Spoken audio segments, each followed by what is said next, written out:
तो बता दें आज की बड़ी खबर यह है कि महाराष्ट्र के सीएम के सवाल पर अमित शाह ने एक बड़ा बयान दिया है। अमित शाह की ओर से कुछ देर पहले संकल्प पत्र जारी किया गया और उनकी तरफ से कहा गया कि चुनाव के बाद तय करेंगे सीएम का नाम क्या होगा। अमित शाह की ओर से सवाल पूछा गया था, सीएम कौन होगा, महायुति में जो सीएम है वो चेहरा कौन होगा। तो उनकी तरफ से कहा गया कि जब चुनाव हो जाएंगे तब सीएम के नाम पर तीनों पार्टियां मिलकर तय करेंगी। तीनों पार्टियां मिलकर ये तय करेंगी कि जो मुख्यमंत्री का चेहरा होगा वो कौन होगा। तो फिलहाल नाम को लेकर कोई खुलासा नहीं किया गया है गृह मंत्री अमित शाह की ओर से, लेकिन संकल्प पत्र की कॉपी आप देख रहे हैं सभी नेताओं के हाथ में है। क्या कुछ कहा अमित शाह की ओर से, आपको सुनवाते हैं। अभी महाराष्ट्र में युति सरकार का नेतृत्व एकनाथ शिंदे जी कर रहे हैं। एकनाथ शिंदे जी हमारे मुख्यमंत्री हैं और चुनाव के बाद मुख्यमंत्री कौन होगा तीनों पार्टियां इकट्ठा बैठकर इसका तय करेगी। हम शरद पवार जी को कोई मौका नहीं देंगे। तो अमित शाह की ओर से सुना आपने क्या कहा उन्होंने कि शरद पवार को कोई मौका नहीं देंगे, तीनों पार्टियां मिलकर ये तय करेंगी। इस बीच एक बड़ी बात यह भी कि महाविकास अघाड़ी से उलेमाओं की जो मांग सामने आई है, नेशनल उलेमा बोर्ड की तरफ से मुस्लिम आरक्षण की मांग की गई है।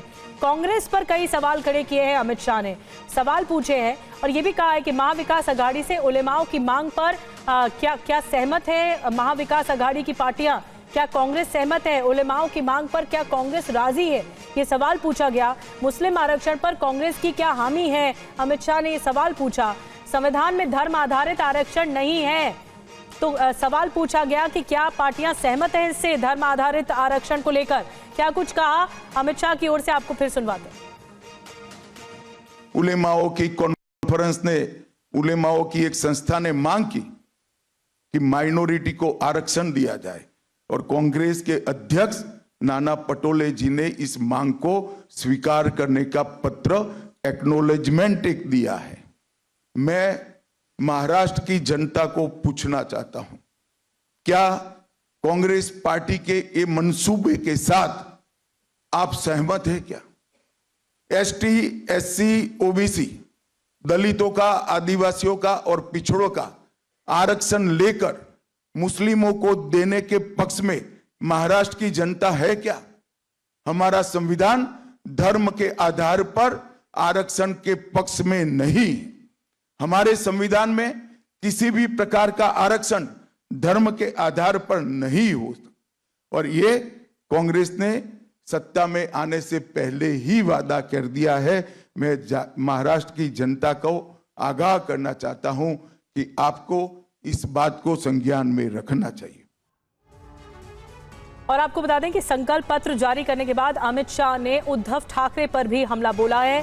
अमित शाह ने कहा है कि उद्धव को कुछ याद दिलाने आया हूं। उद्धव 370 हटाने पर विरोध करने वालों के साथ हैं। उद्धव वक्फ बिल के विरोधियों के साथ हैं। उद्धव को याद दिलाता हूं कि वो कहां बैठे हैं इस वक्त।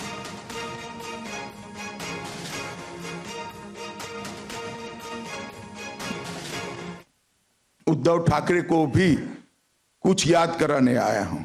उद्धव जी, आप कहां बैठिएगा इसका फैसला आपको ही करना है, हम नहीं कर सकते। आपको ही करना चाहिए, आपने ही करा है, मगर कहां बैठे हो वो जगह मैं जरूर याद कराना चाहता हूं। आप 370 हटाने के विरोध करने वालों के साथ बैठे हो। आप राम जन्मभूमि के निर्माण का विरोध करने वालों के साथ बैठे हो। आप सावरकर जी के लिए अपशब्द कहने वालों के साथ बैठे हो। आप संभाजी नगर नाम का विरोध करने वालों के साथ बैठे हो। सीएए और यूसीसी लाने का विरोध करने वालों के साथ बैठे हो। और आप वक्फ बोर्ड के अंदर आने वाले सुधारों के बिल का विरोध करने वालों के साथ बैठे। और कुमार कुंदन इस वक्त हमारे साथ लाइव है, उनके साथ विनय सहस्त्रबुद्धे हैं, सुनते बातचीत। बनाने वाले हैं तो रोजगार सृजन के लिए जो क्षमता विकास, जो स्किल सेंसस की बात हमने की है, शायद देश में ये पहला स्किल सेंसस होगा जिसकी जरूरत है। अब लाडली बहन योजना में भी पैसे बढ़ाने की बात है, वृद्ध जनों की भी पैसे बढ़ाने की बात है, आशा वर्कर की भी पैसे बढ़ाने की बात है। ये इसको आपको लगता है कि ये कारगर होगा आप लोगों के लिए? देखिए, where there is a will there is a way. लोग तो ये भी मानते थे कि आप तो 370 नहीं हटा पाएंगे, लोग तो ये भी मानते थे कि आप ट्रिपल तलाक से मुक्तता महिलाओं को नहीं दे पाएंगे। हमने करके दिखाया। जब इच्छा शक्ति प्रबल होती है तब ये काम होते हैं, और हमारी ख्याति प्रबल राजकीय इच्छा शक्ति की है। अमित शाह ने आज ये भी क्लियर किया कि मुख्यमंत्री का फैसला तीनों पार्टी के लोग मिलकर करेंगे। तो क्या चुनाव परिणाम के बाद अंक गणित के हिसाब से भारतीय जनता पार्टी अगर आगे बढ़ती है तो क्या मुख्यमंत्री भारतीय जनता पार्टी का होगा, यह मान के चले? जब स्वयं गृह मंत्री जी ने इसका दो टूक जवाब दिया है, मुझे लगता है कि इसमें कोई जोड़ने घटाने की आवश्यकता नहीं। तीनों दल इकट्ठा बैठ के समन्वय और सहविचार से मुख्यमंत्री पद का निर्णय करेंगे। ठीक।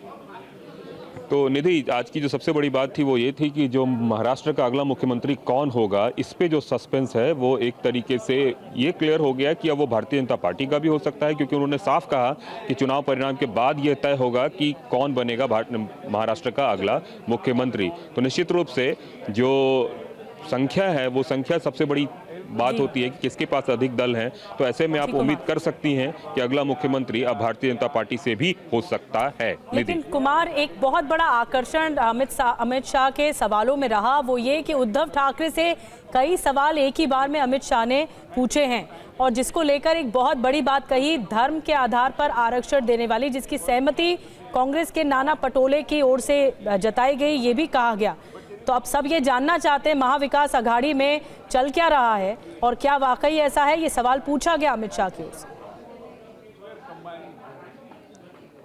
देखिए, इसको आप इस तरीके से भी देख सकते हैं। अमित शाह ने उद्धव ठाकरे से कई सारे सवाल भी पूछे कि जिन्होंने धारा 370 का विरोध किया आप उनके साथ बैठे हुए हैं, जिन्होंने राम जन्मभूमि का विरोध किया आप उनके साथ बैठे हुए हैं, जिन्होंने ट्रिपल तलाक का विरोध किया आप उनके साथ बैठे हुए हैं। तो इशारों में उन्होंने ये कहने की एक तरह से कोशिश की कि जिन मुद्दों को लेकर आप आगे बढ़े थे उन मुद्दों को पीछे छोड़कर आप उन लोगों के साथ चले गए हैं जो लोग कभी आपके विरोधी हुआ करते थे। तो निश्चित रूप से अमित शाह ने उद्धव ठाकरे को निशाने पर लिया और यह बताने की कोशिश की कि जो कांग्रेस का एजेंडा है, जो शरद पवार का एजेंडा है, उस एजेंडे पे उद्धव ठाकरे चले गए हैं और उनकी जो पुरानी छवि थी, जो कठोर हिंदुत्व की थी, उस छवि से इतर वो निकल चुके हैं। शायद यही वजह है कि उन्होंने इन मुद्दों को उठाया और उलेमाओं तक के मुद्दों का जिक्र किया।